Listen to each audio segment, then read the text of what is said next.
Can I ask you about the 3-game choices? Yeah, If you're what you asked looking for a barometer a barometer. on Nebraska's next 2 games, Yeah, give me the choices again. Michigan Northwestern, Okay. SC, Iowa, Okay. Penn State, Michigan State. I mean, The obvious one is I don't know if it's the answer, though. Penn State, Michigan State. Yeah, do you know why I think Northwestern gets some play? Why? Style of play. Oh, and you get a sure. good pulse on how good those teams are. Because we poo-pooed the Northwestern one. Everybody does. But those, and I told you that's a well. Those were 5-2. Both what I tell you team. that's a well-coached team. And we were pee-pee tucking, right? We were like, oh my gosh, it's Northwestern, and like we told. That's why I hate the whole. Let's see UCLA post game thing, right? Yeah. We have zero confidence going in, and then we pull it off, and it's like, oh, we were supposed to do that. It's opponent X. Like, tell that to 65% of college football every week. Yeah. Also, if you felt that way, feel that way on Monday. Like, that's all I ask. Like, I understand sitting there and going, hey, this team can present X, Y, and Z that could give us trouble. Do you know why I think it's not? And you could convince me that it is. Do you know why I think it's not Iowa and USC? Why? Because Iowa, the way USC plays won't tell us much about how Iowa will play against Nebraska. That's one, but not number one. Okay. I don't know what number one is. That's very good. Very good on like Nebraska's not going to play you like USC does at all, so that doesn't help that much. I don't think. This one's easy. For Iowa? It's more about SC. Huh. SC's at home. Oh, yeah. So it's a totally, it doesn't. I discount it. Yeah, SC at home versus SC on the road is a totally different Nebraska played a quarter and a half without their starting quarterback. Almost 2 full quarters. And a game, I feel like they went out at 13 minutes in the third quarter. Jeez. I'm saying, it was a full second half. Sorry. Sorry, too many people have been like, well, he was there for most of the game. No, he wasn't. It was half.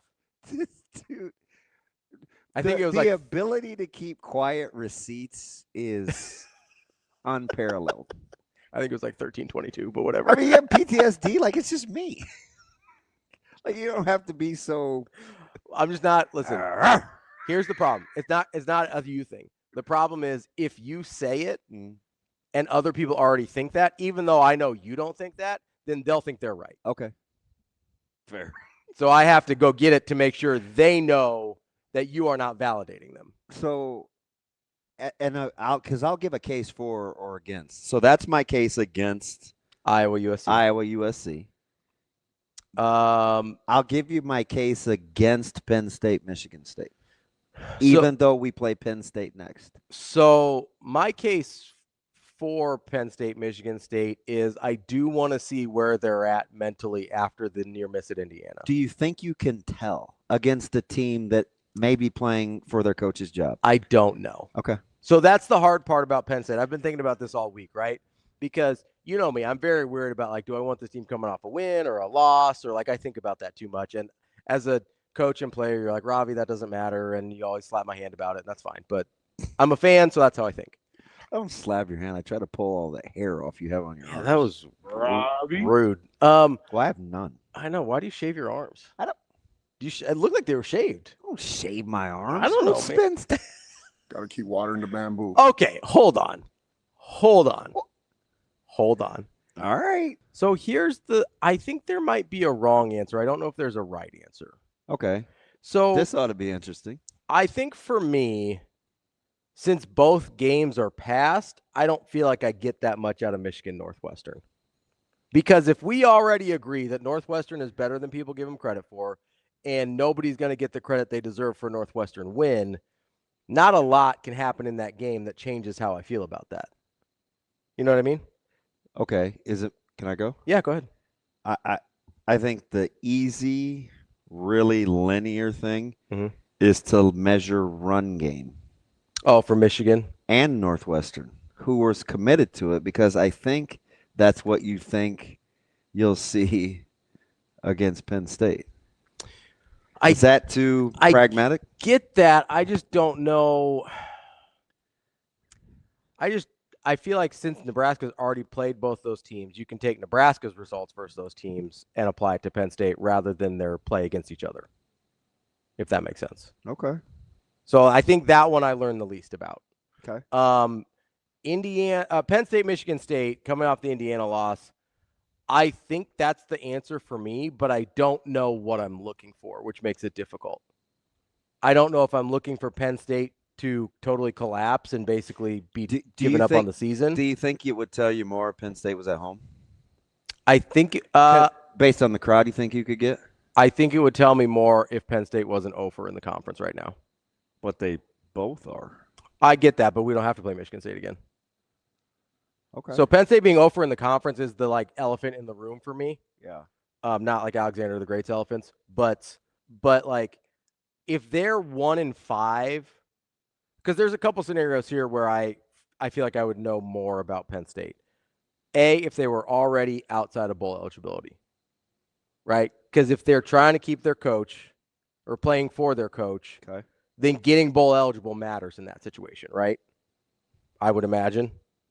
To them, at least, whether it does to the administration to keep them or not. Yeah. But to the players, theoretically, I would think it means something. Okay. I would also think it means something to not go 0-for in the conference.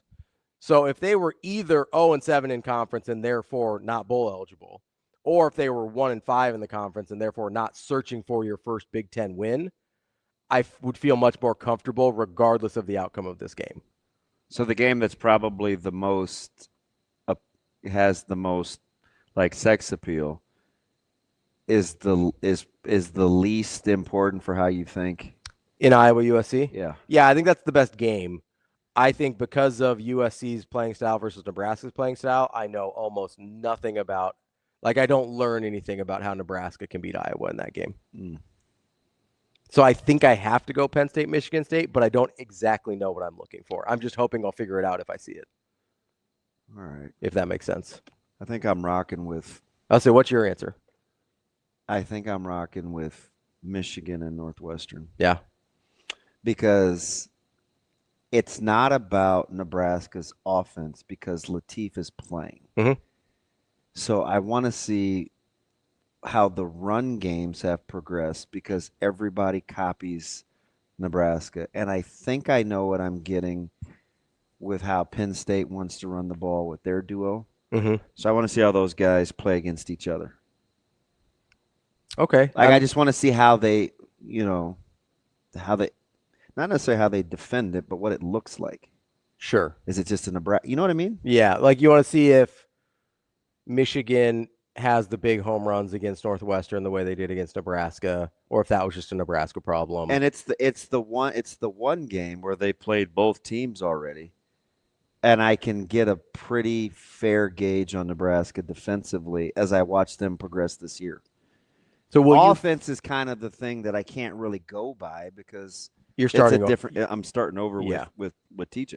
What if let's say Michigan probably the least important answer, or let's say Michigan. What'd Brunt say? Did he say Northwestern Michigan? Did we get a firm answer out of Brunt's? We might not. I thought he kind of did a little dancing. Okay, yeah, he might. Hey, I need to laugh again. You can let that ride. That's. Do you think he got in trouble when he was saying that? I don't know. Like got a little flustered? I wonder if he.